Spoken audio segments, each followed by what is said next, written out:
Hey everyone, welcome to episode 6 of the series of A Stigmatic Single Mum. Today I am interviewing Mel Farnham. I said in previous videos that I was going to be interviewing people who played key roles in my recovery and also all of the things that I went through in my life after drugs, family violence and being homeless and all that sort of stuff. So today I asked Mel last week if she would be interested in coming and answering some questions for you guys about domestic violence, people who are currently going through domestic violence, and some of the supports that I accessed at that point as well when I was sleeping in my car. I was pregnant, going through family violence, and Mel was at the time, she's no longer working in the field, but she did a substantial amount of work in the community and with people in domestic violence. Her role was actually the manager of family violence support services. So Mel did my intake when I was in the shelter, and here we are today. Wow. Yeah, wow. Look at you. Look at you, like crazy. So I've got a few questions that I'm going to ask Mel, and this is covering a few things about domestic violence, what it is and the supports that are available. So the first question I wanted to ask you, Mel, what are the different sorts of domestic, what is domestic violence and what are the different sorts? Because, there's so many different sorts of domestic violence out there that people aren't even aware sometimes that they are a victim, and, it's something, if it doesn't feel right, it probably isn't. And I'll take it over to you so you can explain to us what domestic violence is. Yeah, sure. So domestic violence is power and control over another person, to put it really short and sweet. But how does that look? So what does power and control over someone else mean and look like? So there's lots of different kinds of abuse, and obviously you've got your physical abuse, but that's not the be-all and end-all of domestic and family violence. There's verbal abuse, psychological and emotional abuse. There's cultural and spiritual abuse. So these sort of things are, when you're looking at spiritual and cultural abuse, that's when someone either is making fun of your spiritual persuasion or your cultural persuasion, and making fun of them, or could be excluding you from participating in whatever, being able to practice what you believe that's in, exactly belittling right. you about it. So that is family violence right there. So and I think that those sort of things are really missed a lot. There's financial abuse as well. So it could be if a woman and a man are in a relationship and the man only gives the woman a certain amount of money per week. That's not okay. That's like an allowance. That's financial abuse. Yeah. Or they hold their key card, or, I paid this, now you owe me that, so you're only getting this much this week, or standing over them for money, that sort of stuff. That's abuse. That's domestic violence. So you can access services to support you if those sort of things are happening in your life. There's obviously sexual abuse is another one. So partners sometimes think that because they're in a relationship that sex is a given. It's not. Sex has to be consensual, and that's any kind of sex has got to be consensual between two parties. And sexual abuse as well, the guilt. So if someone's making you feel guilty because you're not having sex with them or doing sexual acts with them, that as well, they make you feel guilty for that. That's not okay. That's, it needs to be something that's decided upon by both parties and both parties are consenting.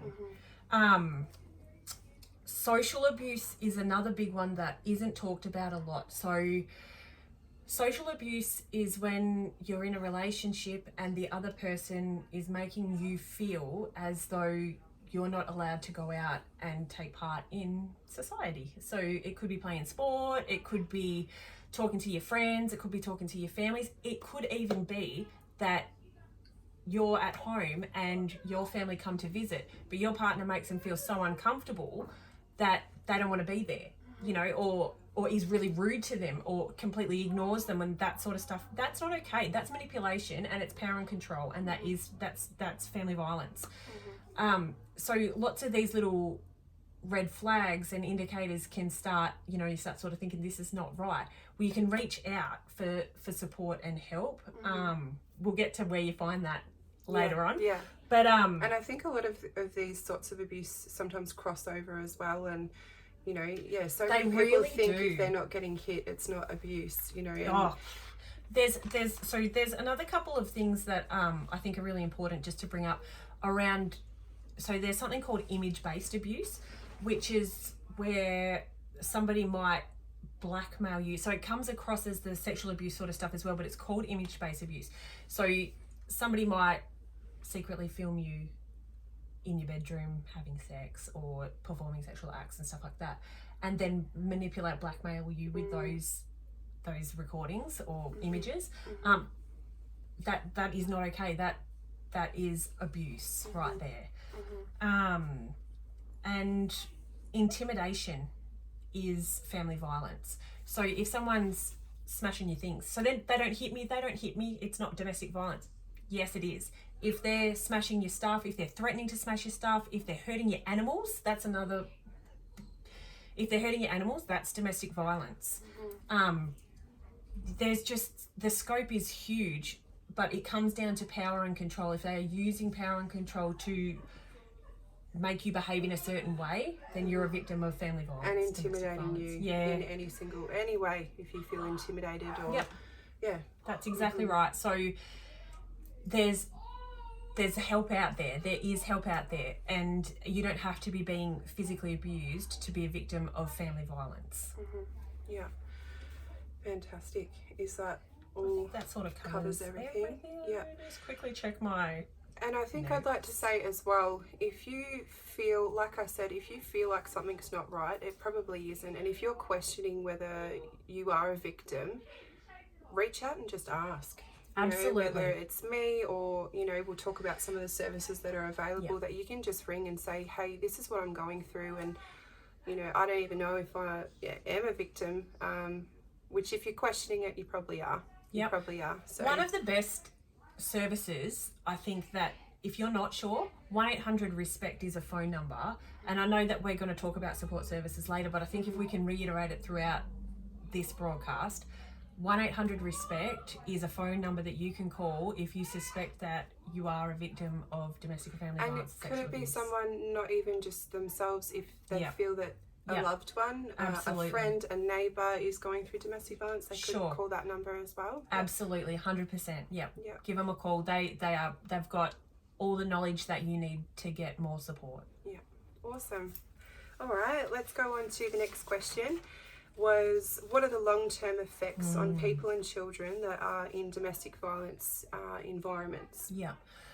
So we'll talk about children first. So when a child grows up in stressful situations, ongoing stress in family homes, such as domestic violence, their brain pathways can start to process things differently. So when something happens, they may overreact, or they could go the complete opposite way and underreact. So it's around the trauma response. And when you're brought up under high stress in domestic violence families, these can be some of the outcomes for young people. So if they sort of swing one way and go with overreacting, it could be that they're at school and someone teases them, so they overreact, and that could be in many different ways. For that person, they could throw tables around, they could hit people, they could scream and yell and go off their heads and freak out, or they could go in the other direction, which is a high stress, something stressful might have happened at school, for example, and instead of them reacting, they internalize, so they'll sit very still and they don't really... It's kind of like a fight or flight. It's a fight or flight response, or freeze. So they might freeze, they might run away. It just depends on the individual, and you can get kids that grow up in the same family that process things differently as well. So it affects their response to conflict and any sort of stress, absolutely, in a massive way. But it also their coping affects mechanisms. It also affects their ability to maintain good relationships with peers and partners in the future, and authority figures, and you know, there's just so many compounding issues that come when young people are exposed to trauma at a young age. And that would be the immediate effect for children that are in that environment at that point in time. And, you know, what are some of the common things that we see children who have been in domestic violent families as children? You know, what are some of the common things that you see with them in going into adulthood? What are some of the things for them? It just kind of grows, I guess. Regulating emotions become difficult. Understanding where to channel their own anger or their own feelings can be challenging if you've grown up and you haven't had an outlet that shows anything other than yelling and screaming or hitting or being abusive in all those different ways that we spoke about earlier. And a lot of kids that go through family violence as children think that that's the norm, and you know, it sets them up for going into adulthood and a lifetime of just family violent patterns, sometimes not being a perpetrator, but just always seeking not seeking to be a victim, but you know, inadvertently becoming a victim because they think that that's normal. That you know, happen, going from absolutely. one domestic violent relationship to the next, and then continuing on the pattern for their children as well. So, absolutely. I think another thing that's important is, or to talk about, is that people who have lived through traumatic experiences, they don't mean to, but they build walls. So they're not easily accessible to their own, they protect themselves really, so they're not easily accessible for their own emotional regulation and stuff like that, so they will build a wall and protect themselves that way. It's a tricky one for young people, and you know, you do see people who have gone through being a child in domestic violence and they've grown up and you think, oh, they seem pretty well adjusted, you know, and perhaps they are, and resilience comes from different places and it's not necessarily always in the home.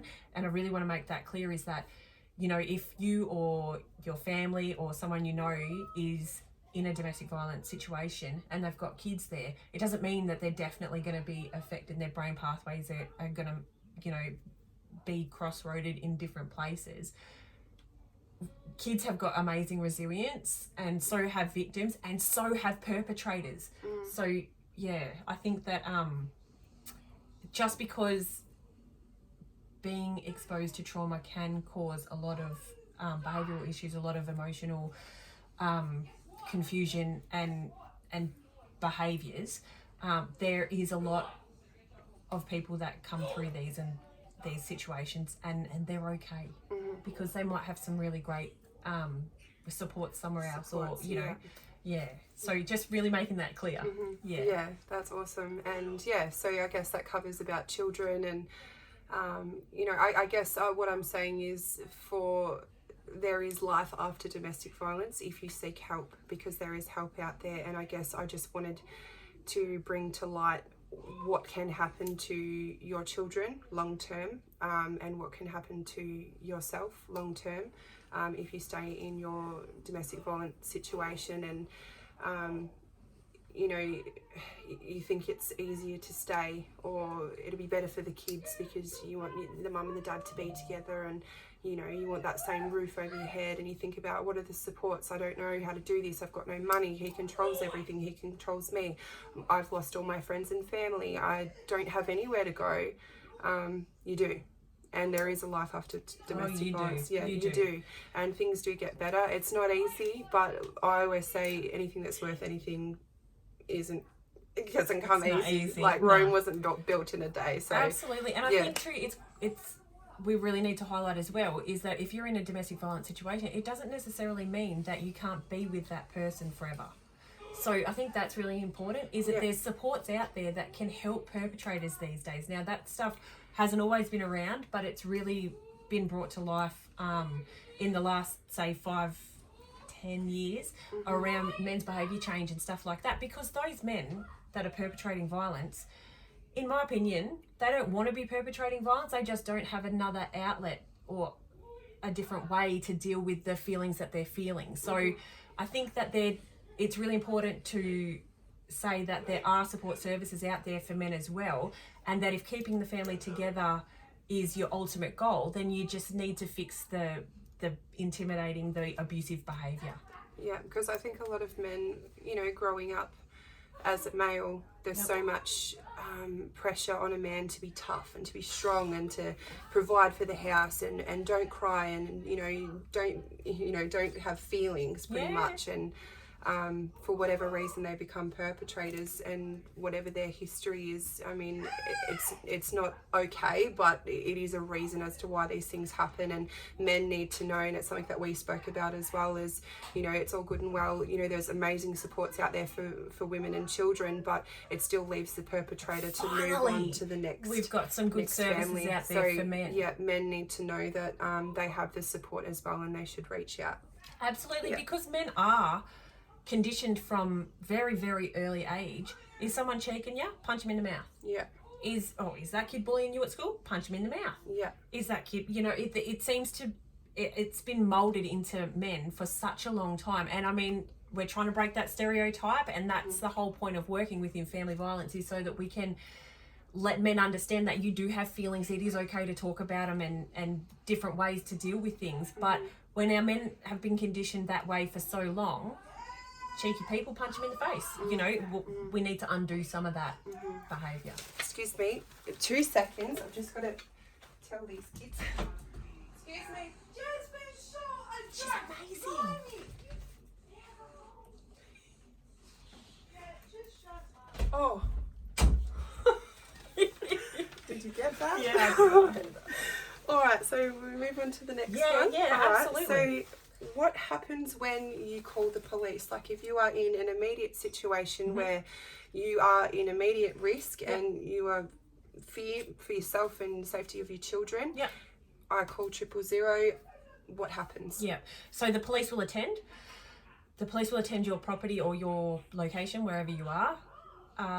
We'll use the example of a woman being the victim and the male being the perpetrator, because sometimes it can go the other way. Just throwing that out there as well. Yeah. So for this video, we're talking about women being the victim and men being the perpetrators, but it can rock both sides. So the police will attend, depending on the circumstances, and we'll just go with, it's been... I'll leave you to keep talking. Sure. So I'm just going to take over now. So what will happen is the police will attend, the male will be removed from the property, and you will have the opportunity to put an IVO on your partner. So that could be, there's a couple of different kinds of intervention orders you can get. But the main ones we'd be looking at here would be a family violence intervention order, which means that the perpetrator can attend the property, they can live at the house, but they are not allowed to perpetrate violence in any form. So all those lists of violence or abuse that we went through earlier, the perpetrator can live at the house as long as they don't perpetrate those behaviours. The other kind of IVO that there is the full exclusion IVO. So that's when this is too dangerous, this person is going to hurt you or your loved ones. Full exclusion IVO, they can't come near you, and the police can put that on regardless of whether you want it or not. So then what happens is the police do a report called an L17. So that's a report that goes to, and there's a couple of different options on where it can go to. So it can go to child protection, and I think that that's probably the biggest fear that every mother has, and father, about calling the police, is that it's going to go to child protection. It is, probably. Otherwise, it could go to Child First. So Child First is where you get picked up and support services intervene, and they help you with whatever's going on. So if that's a behaviour that you want changed because you want to stay with that partner, then they can help you work towards that.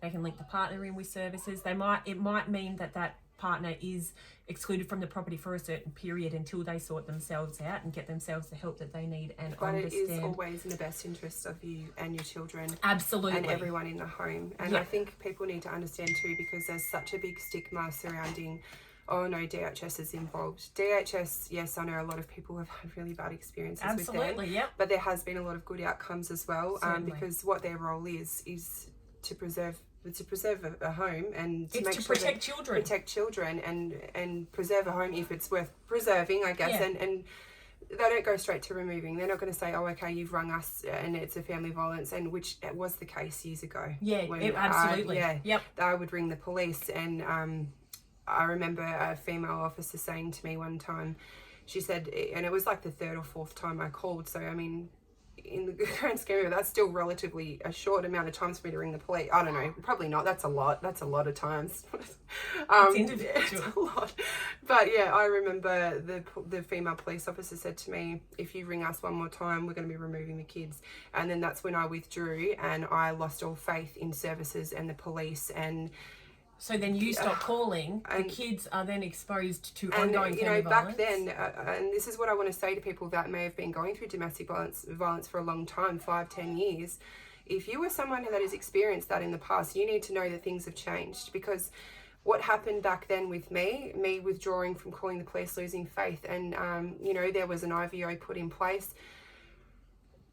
And he Did you report your breaches? No, I didn't, because there was no follow-up. Yeah, that's right. There was no follow-up. And he would say, like, oh, it's just a piece of paper. What are they going to do? And they didn't do anything, really. I mean, and then things would just get thrown out. But it's changed. Things have changed. It's changed. You breach, mate. Oh, you're in big trouble. Big trouble. Let me tell you, and be clear, report your breaches, all of them. Because if you don't, then you're not making your perpetrator accountable. Doesn't matter how big or small that you think it is. Like, oh, it's just a little text message. A little text message will, it'll turn into, oh, hey, how are you? Really nice. And then it will turn into the manipulation or the abuse. And then it will escalate to a phone call, private numbers. Doesn't matter what it is. You think, oh, it's a private number, whatever. They're not going to know. Bank. Just write it down. Write it down. Write everything down. Absolutely. So more than anything, you need to report breaches. So you're doing your perpetrator a favor by making them accountable, because if men, or perpetrators, not necessarily just men, but if perpetrators are not held to account, then they have no reason to change their behavior, and they want to 9 times out of 10 they want to change their behavior, they want to learn a different way, but they can't do it if they're being given mixed messages. Don't talk to me, you've got an IVO, but you texted me and I'm not going to report it. No, that's reported and you are breached. Yeah. Okay. Please help us. All right, I'll be out in a minute. I'll just say, stop, please. This is mum life. Yeah, hashtag mum life. Yeah, hashtag mum life. Okay, oh, that's your notes there. Yes. All right, so that was what happens when you call the police. Yep. So the next one I wanted to talk about was what support is available for domestic violence victims who need to escape. Yeah, cool.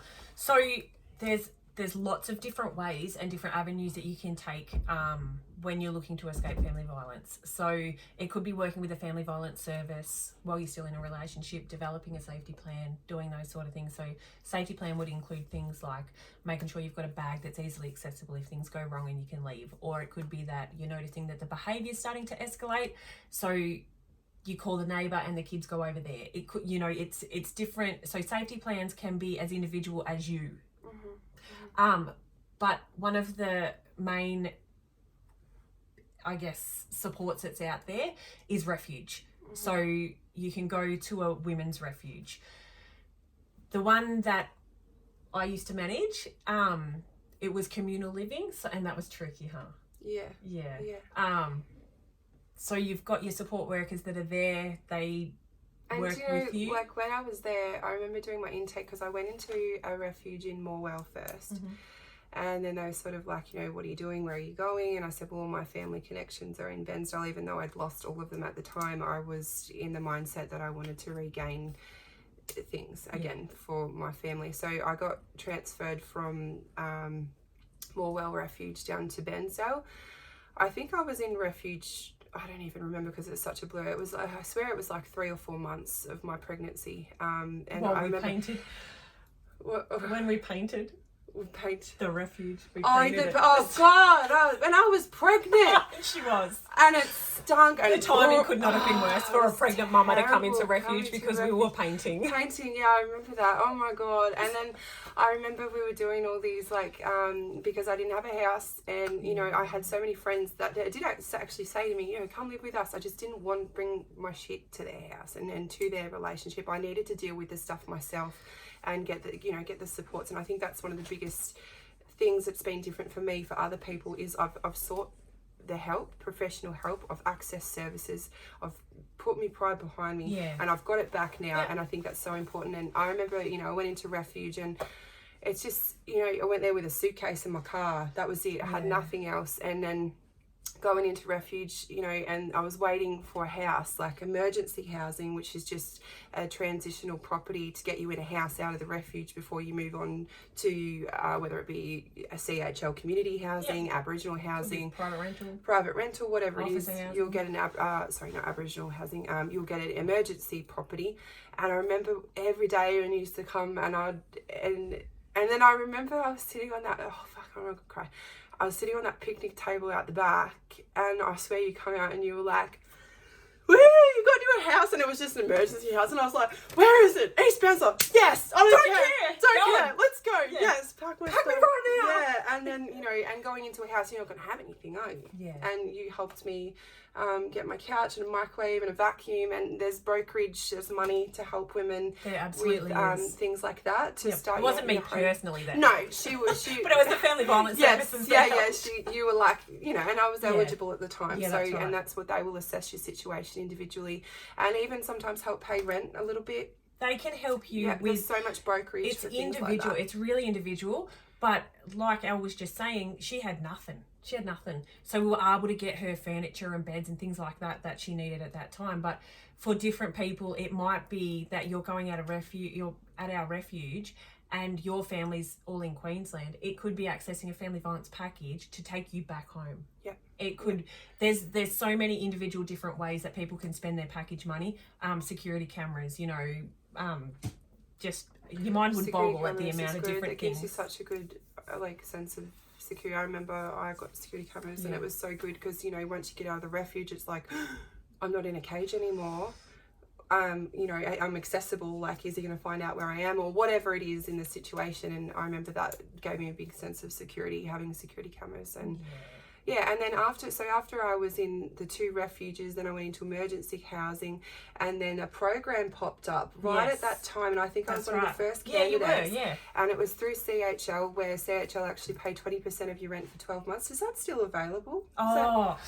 We'll get back to you on that. All right, we'll get back to you on that one. But that was actually one of the most amazing programs because it's where CHL will actually pay 20% of your rent for 12 months, and what it is to transition you back into private rentals. So, you know, for whatever reason you've been blacklisted, or you have a history of skipping houses because of domestic violence, there is brokerage and help for that too, actually. So so I'm sure if that exact program isn't around anymore, there'd be something that's really similar, but it gives victims a chance to pick themselves up and think about budgeting in 12 months, but also be able to budget for right now and work out where they're at, and maybe look at employment if that's, you know, a possibility or whatever. But it gives you that really good leg up to get, and it's private rentals. It's not commission housing. It's something that's completely different, but it also opens a really good avenue up for people to be able to build a rental history. Yeah, for sure. That was amazing. Thank you so much. And it's so like surreal. Whoops, that I'm sitting here with you right now and talking about all this. Tell me about it. That's why I just wanted to come here and just show you guys that Mel was one of the biggest key roles. The start. You were at the very beginning. The start. She's way different. So I remember sitting down with my support worker, who I'm also going to interview, Jess Moore. Yes, Jess. Yeah. So, you know, Mel was the manager of the family violence sector, but so then you'll have an individual support worker as well that actually sit down and do an intake with you and identify what your needs are. And that's under a family services sort of child first kind of banner, so that's a little bit separate, but we work together. And I remember one of my biggest goals back then, because they sit down and they talk to you about, you know, what are your goals, what is it that you want to achieve, and my biggest goal at that point was, I just want to move to Paynesville. I didn't have any personal, professional, no goals whatsoever. I just wanted to move to Paynesville. And I'm here. But then I'm doing so much more as well. So I'm really excited. So much more. And that's why I just wanted to interview these people that played massive key roles, and then show you that it is really important to seek the help and access those services. Absolutely. So we wanted to talk about quickly before we went as well. We're on the same page there. Did you want to take that away? Yeah, I will. So we spoke about a little bit earlier around 1-800-RESPECT and the support services that are available to people who don't necessarily want to go to the police to get support. There is some extra stuff that you can do as a victim of family violence. So there are apps that you can download, and these apps can look like a calculator, or they could look like a daisy, or they could look like something different. It's like a mask. It for is what it really is. It is. So what it does is it allows you to go into the app and you can record whatever's happening with you on that day. So for example, partner came home today, tea wasn't on the table when it was expected, so money was taken for the rest of the week. I had to just deal with whatever I had in the house. There was no more money allowed. Financial abuse, you can note it down in your app. It will save it. If you've been physically abused, whatever, you can put everything in there. You can take photos, it will record it, it will hold on to that stuff until you're ready to go and get the support that you need. But in order to get that support, you need to know where to look. So 1-800-RESPECT, your family services in your area, so community service agencies, things like that. The police, obviously, but if you don't want to go to the police, that's understandable. You can talk to your local Aboriginal co-op or your local health services, whatever that looks like. I think mine was Uniting Care. Yep, absolutely. And I went there and I said, I'm homeless, sleep in my car, rah-rah, whatever it was at the time, and they literally took me on the spot. Yep. Took me on the spot. Yep. You're not 100%. going back, because I was like, oh, okay, well, I'm going to have to wait now. You don't have to wait. It's immediate. So that was Uniting Care. Maybe Gippsland Lakes Community Health, yeah. Complete Health. It's Complete Health, sorry. Yeah. Yes, and the healing service. There's so many services out there that are available. And this is specific to East Gippsland. Yeah, it is. But, sorry. You know, if 1-800-RESPECT is not. So 1-800-RESPECT is Australia-wide. Mm-hmm. Pretty sure Australia, not just Victoria. But also, so with regards to the apps, what I'm going to do is give a list of those apps to Elle, so that if you are interested in getting some of that information on what to download, how to download it, where to get it from, send her a message and she'll give you the details. The reason because we don't want to broadcast it. That's right, because then you've got a perpetrator who goes, oh wow, if I see that app, then I know that that app means that they're recording my family violence perpetrations, and I don't want that, so I'll remove the phone, you know. Yeah, so she's your woman. Give me a message. Yeah, or 1-800-RESPECT. 1-800-RESPECT for victims, perpetrators. Give them a call. Yeah, they're wonderful. All right, thanks so much. Or the Yarning Safe and Strong. Mm-hmm. Yes. So there's you could lots even of... give me a list and I could just put it on the... Yeah, absolutely. Yeah, cool. Yeah. All right then. Thank you so much. And thanks for having me. Yeah, part 6 is going to be, I know this one was going to be AOD, but the next one's going to be AOD because I was able to access Mel a little quicker than the other Mel. So I live closer. Yeah, she lives closer. So anyway, thanks so much everyone for watching. If you have any questions at all, please reach out. And yeah. She's amazing. You're amazing. Good job. No. All right, thanks everyone. Bye.